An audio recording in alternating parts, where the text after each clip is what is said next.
নমস্কাৰ। যোৱাকালি বহুত ডাঙৰ এটা ঘটনা ঘটি গ'ল আৰু সেইটো আপোনালোকক কেনেকৈ কওঁ মই একো ভাবি পোৱা নাই। ভিডিঅ'টো শেষলৈকে চাই থাকক। সম্পূৰ্ণ ভিডিঅ'টো শেষলৈকে চালে গম পাই যাব যে কি ঘটনা ঘটিল মোৰ লগত। আচলতে এনেকুৱা হ'ব বুলি মই ভবা নাছিলোঁ।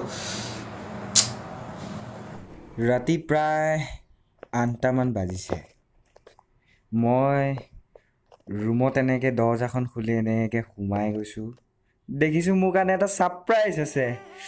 কি আছে বা? আচ্ছা ভিডিঅ' কৈ দিয়া কোনোবাই। কৃষ্ণ কিবা আছে ভালকে দেখুৱা কোনফালে পৰা খুলিম এইফালৰ পৰা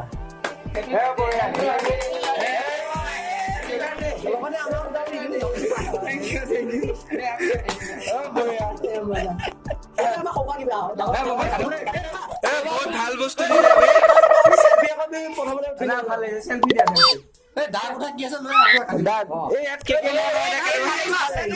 কি আছে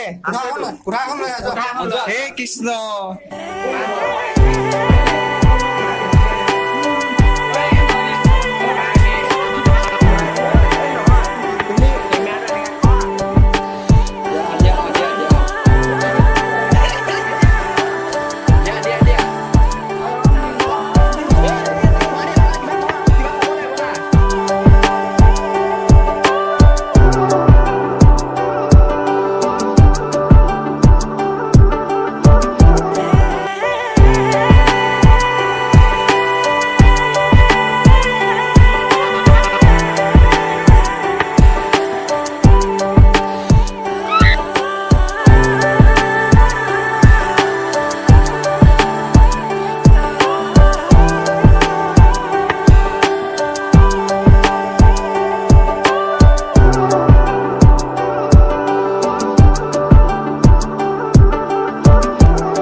এনেকৈ ৰাতি প্ৰায় 9টামান বাজিল। ভাগৰ লাগিল, বিচনাত শুই দিলোঁ। তাৰ পাছত আৰু শুৱাৰ পৰা উঠি দেখিছোঁ সেইটো কিবা সপোনহে আছিল।